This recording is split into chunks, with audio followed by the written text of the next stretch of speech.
आप देख रहे हैं अमेज नाउ।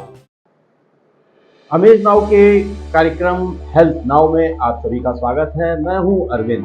दोस्तों, जैसा कि आप सभी जानते हैं कि गर्मियों का मौसम शुरू हो चुका है, बसंत भी जा चुकी है। मौसम विज्ञानियों ने जिस तरीके की चेतावनी दी है, उससे नगरवासियों, जनपद वासियों, प्रदेशवासियों और देशवासियों का भी हाल खराब हो सकता है, सेहत खराब हो सकती है, क्योंकि गर्मी ज्यादा पड़ने वाली है।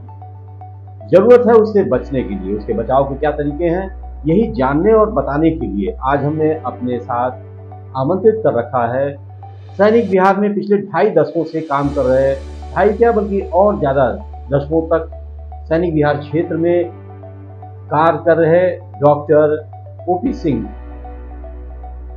अच्छा खासा अनुभव है और वो आज हमें बताएंगे कैसे आने वाली इन सड़ांध गर्मियों से बचाव पाएगा।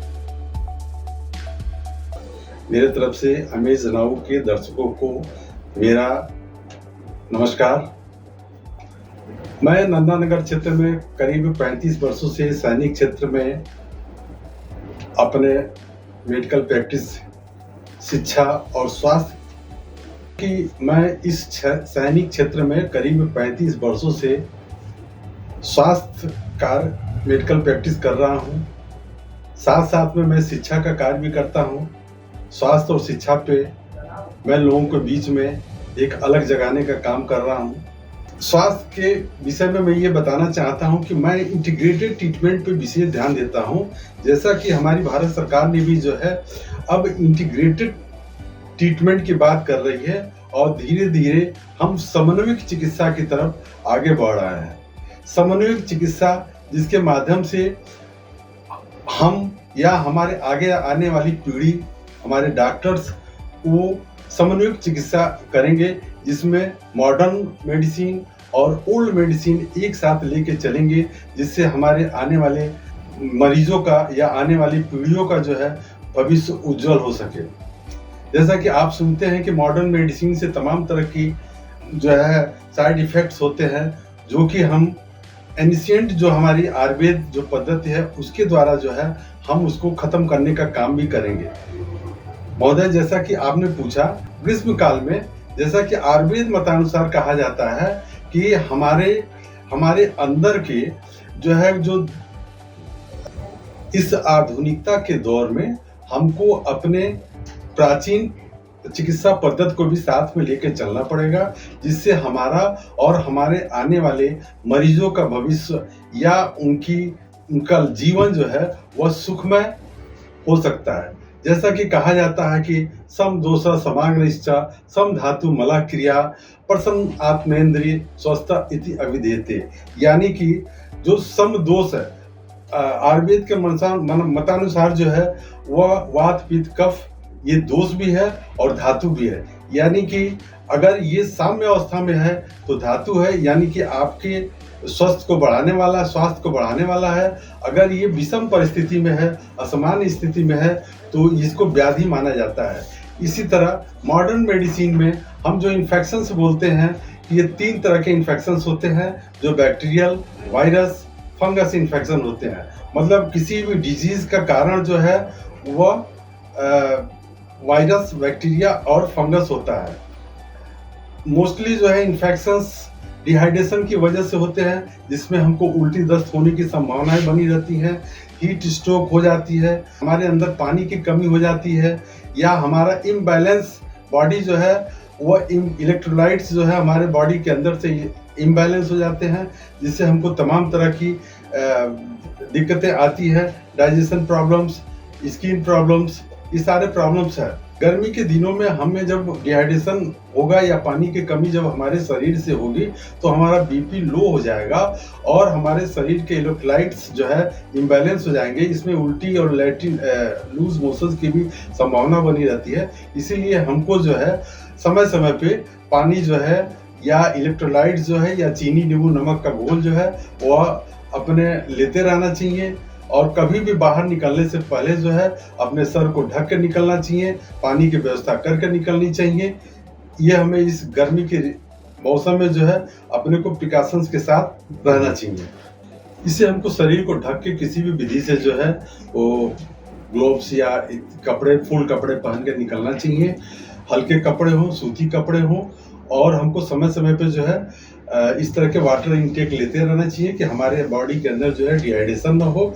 अगर कभी इस तरह की संभावना बनती है तो हमको डॉक्टर चिकित्सक से जो है मिलके परामर्श लेनी चाहिए। पानी की कमी के कारण ही स्किन बर्न भी हो सकता है क्या? जी हाँ, पानी की कमी की वजह से ही स्किन बर्न होने और इलेक्ट्रोलाइट्स की कमी की वजह से स्किन बर्न होते हैं। जब हमारे अंदर फुल मतलब पानी की कमी नहीं होगी तो स्किन भी जो है डिहाइड्रेटेड नहीं होगा।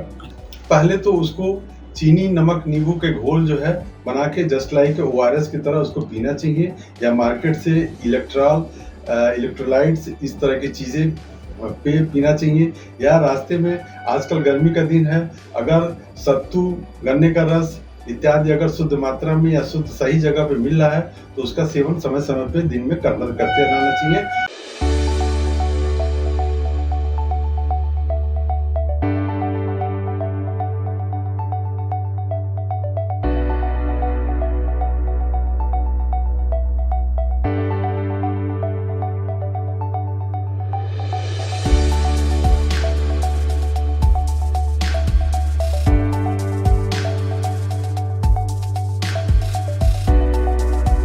मैं फलों के बारे में बताना चाहता हूं कि जो रसीले फल होते हैं, जैसे कि संतरा हुआ, मौसमी हुआ, तरबूज हुआ, खरबूज हुआ, अंगूर हुआ, और साथ साथ में नारियल का पानी भी जो है अगर मौके पे मिलता है तो आपको जरूर उसका प्रयोग करना चाहिए।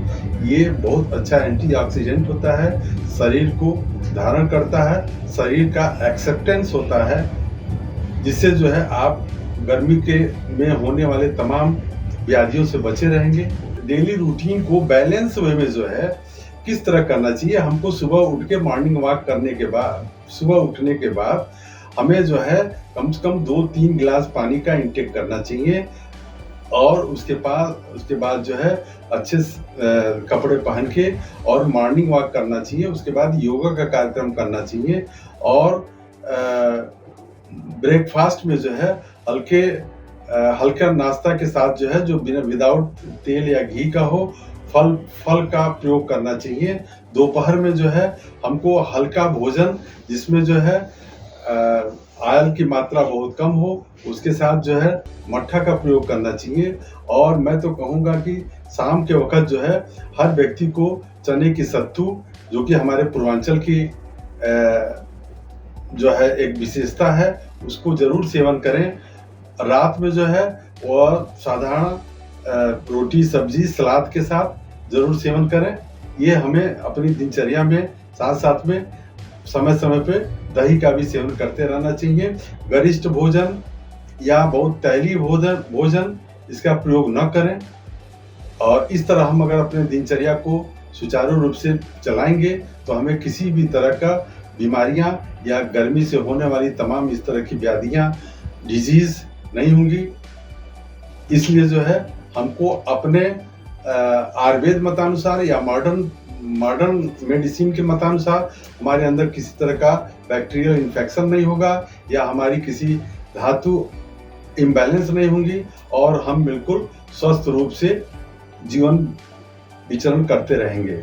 एमएस नाउ के दर्शकों को मैं ये बताना चाहूँगा कि एक ह्यूमन बॉडी में जो आपका वेट होता है उसका 10वां हिस्सा वाटर इनटेक होना चाहिए, और वाटर जो आपके बॉडी को बैलेंस करता है, जिसकी पीएच वैल्यू 0 होती है। हमारे शरीर का वैल्यू, अगर हम एसिडिक मीडिया में जाएंगे तो हमें कोई भी डिजीज होगा। इसलिए हमेशा हमको जो है एल्कली या बेस मीडिया में अपने को बनाए रखना चाहिए। जितनी भी हरी सब्जियां होती हैं, जितने भी फल फूल होते हैं, वो सब बेस होते हैं, क्षारी होते हैं, और इसलिए जो है हमेशा हमको गर्मी के दिनों में जिस तरह की धनिया की पत्ती हुई, पुदीना हुआ, और इस तरह के चटनी का जो है प्रयोग करना चाहिए, जिससे हमारे ब्लड में जो है वह अम्लीयता ना हो, क्षारीयता बने, और जहाँ क्षार होगा वहीं हम स्वस्थ रहेंगे। इसलिए अपने शरीर को स्वस्थ बनाने के लिए हम जो भी चीज़ खाएं वह एल्कली मीडियम में खाएं। एसिडिक से दूर हटें। जब भी हमारे रक्त में जो है एसिडिटी बढ़ेगी तो हमें कहीं ना कहीं किसी इन्फेक्शन का जो है इन्फेक्शन होने की संभावना बनी रहेगी। जैसा कि आम भाषा में लू को हीट स्ट्रोक भी कहा जाता है। कभी कभी गर्मी लगने की वजह से हमें जो है इलेक्ट्रोलाइट्स की कमी हो जाती है हमारे बॉडी में, या उल्टी दस्त आने लगते हैं। इससे बचने के लिए एक तो हमें ORS का प्रयोग करना चाहिए, और दूसरा अगर डिहाइड्रेशन ज़्यादा है कहीं किसी चिकित्सक से मिलके हमको बीपी दिखवाना चाहिए। बीपी हमारा जो है वो मेंटेन या मैनेज होना चाहिए, जो 120/80 के लगभग एवरेज में होता है। अगर उसमें कमी आती है तो ORS लेंगे, या IV ड्रिप का भी सहारा लेना पड़ता है, इसे चिकित्सक के सहारे। तो डॉक्टर साहब, आपने बहुत ही महत्वपूर्ण और हमको लगता है कि ये समसामयिक विषय था जिसको हम लोगों ने उठाया। आने वाले समय में ग्रीष्म ऋतु का जो पराकाष्ठा की बात आ रही है, उस पर जो आपने अपनी राय रखी है, अपनी बात बताई, अपने अनुभव को शेयर किया है हमारे दर्शकों के साथ, वो बहुत ही महत्वपूर्ण होगा। तो आपका बहुत बहुत धन्यवाद हमारे दर्शकों की तरफ से। धन्यवाद MS नाउ को। मैं बस इतना कहना चाहूँगा कि हर व्यक्ति को जो है मॉडर्न के साथ साथ एनिशिएंट यानी कि नेचुरोपैथी पे भी ध्यान देना चाहिए। अगर आपको अपने स्वास्थ्य को सुखमय बनाना है तो दोनों को एक साथ लेके सामंजस्य पूर्वक अपने जीवन यापन करें। यानी कि जैसा कि मैं अपने ट्रीटमेंट में या अपने मेडिकल प्रैक्टिस में इंटीग्रेटेड ट्रीटमेंट का ज़्यादा ध्यान देता हूँ, उसी तरह आप अपने लाइफ को भी जो है इंटीग्रेट करके आगे बढ़ें। नई पद्धति जो आ रही है, नई मेडिकल पॉलिसी जो आ रही है, वो इंटीग्रेशन का आ रहा है। नई शिक्षा नीति जो आ रही है वो इंटीग्रेशन का आ रहा है। यानी कि हम मॉडर्न और ओल्ड दोनों को साथ लेके विश्व गुरु बनने की तरफ अग्रसर हैं। इन्हीं बातों के साथ हम आप सभी को नमस्कार करते हैं। धन्यवाद। तो दोस्तों, उम्मीद है हेल्थ नाउ के यह एपिसोड आपको पसंद आया होगा, जिसमें डॉक्टर OP सिंह द्वारा बहुत सारे धूप से, गर्मी से बचने के उपाय और सुझाव बताए गए। फिर उसमें इंटीग्रेटेड ट्रीटमेंट, समन्वित चिकित्सा के बारे में बताया है, जिस पर गवर्नमेंट का खास तौर से फोकस है। फिलहाल उन्होंने कई देसी उपाय बताए जिससे गर्मी से और लू से, धूप से बचा जा सकता है। तो अगर आपको पसंद आया है हमारा यह आज का कार्यक्रम, तो कृपया हमें शेयर करें, सब्सक्राइब करें और लाइक करें। बने रहिए अमेज नाउ के साथ। नमस्कार। आप देख रहे हैं अमेज नाउ।